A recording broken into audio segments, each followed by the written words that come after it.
తిరుమలలో టీటీడీ అదనపు ఈవో వెంకయ్య చౌదరి ముమ్మర తనిఖీలు చేపట్టారు. భక్తుల సౌకర్యార్థం చేసిన ఏర్పాట్లు, క్యూలైన్లు, ట్రాఫిక్, అన్నప్రసాదాల పంపిణీని తిరుపతి జిల్లా ఎస్పీ సుబ్బారాయుడుతో కలిసి పరిశీలించారు.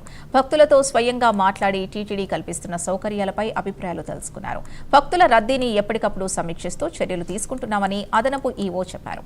మే నెల ప్రారంభం నుంచే భారీ రద్దీని దృష్టిలో ఉంచుకొని ప్రత్యేక భద్రతా చర్యలు చేపట్టామని ఎస్పీ సుబ్బారాయుడు తెలిపారు.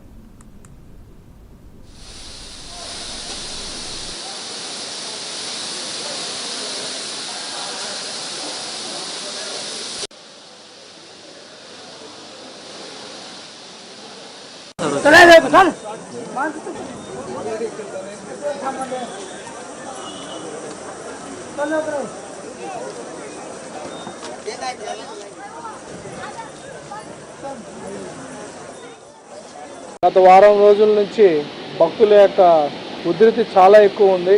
తిరుమల కొండ పైన దర్శనానికి సంబంధించిన అన్ని ఏర్పాట్లు కూడా స్టాగర్డ్ మేనర్లో భక్తులకు ఏ రకంగా ఇబ్బంది కాకుండా అడ్మినిస్ట్రేటివ్ అన్ని చర్యలు కూడా తీసుకోవడం జరిగింది. అందులో భాగంగానే కన్వీనియంట్ ఉండే విధంగా క్యూ లైన్స్లో వాళ్ళకి అన్ని రకాలైన ఏర్పాట్లు కూడా చేయడం జరిగింది. మీరు అందరూ తెలుసు, మనకి ప్రధానమైన కిచెన్స్ ఎంటీవీ వేసి అది కేవలం ఇన్ హౌస్లో దాదాపు 90,000 నుంచి 1,00,000 మందికి రోజు డైనింగ్ చేస్తూ ఉంటాము 4 హాల్స్లో. అక్షయ కిచెన్, అక్కడ వైకుంఠం 1, వైకుంఠం 2, అలానే కొంత పార్ట్స్ అవుటర్ క్యూ లైన్స్లో చేయడం జరుగుతుంది. దాదాపు 1,20,000 పోర్షన్లు చేస్తారు అక్కడి నుంచి. ఇది ఒకలమాత కిచెన్.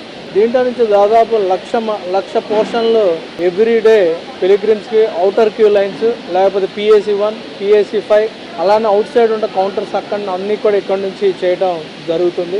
సమ్మర్ దృష్టిలో పెట్టుకొని మనం ఎప్పుడో ప్లాన్ చేసి కావాల్సిన ప్రొవిజన్స్ కానీ, కుకింగ్కి పెంచడం కానీ, కిచెన్ కెపాసిటీ కంటే ఎక్కువగా కుక్ చేయడం కూడా కొన్నిసార్లు జరుగుతూ ఉంటుంది.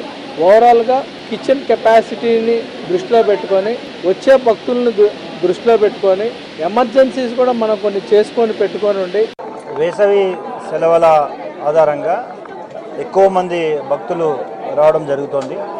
ముఖ్యంగా మే 1 కూడా కావాల్సిన అన్ని భద్రతా చర్యలు తీసుకోవడం జరిగింది. నిన్న మొన్నటి వరకు ఎక్కువగా భక్తులు రావడం వలన వారికి సరిపోయే విధంగా అటు కింద రైల్వే స్టేషను, బస్ స్టాండు, తర్వాత శ్రీనివాసం, విష్ణు నివాసం, శ్రీవారి మెట్లు, అలిపిరి, ఈ ఏరియాస్లో కూడా ఎక్కువ మంది భక్తులు రావడం వల్ల అక్కడ పార్కింగ్ సదుపాయాలు, నైట్ టోకన్స్ ఇచ్చినప్పుడు కూడా రాత్రి వేళల్లో అక్కడున్న అడిషనల్ ఎస్పీ, డిఎస్పీ స్థాయిలో స్పెషల్ పార్టీస్ కూడా పూల్ చేసి భక్తులు ఎటువంటి అసౌకర్యం కలగకుండా వారిని పూర్తిగా ఒక భద్రతాపరమైన చర్యల్లో తీసుకుంటూ ఒకవైపు విజిలెన్స్ విభాగాన్ని, టీటీడీ విభాగాన్ని ఎప్పటికప్పుడు సంప్రదిస్తూ కావాల్సిన సౌకర్యాలు ఏర్పాటు చేయడం జరుగుతుంది.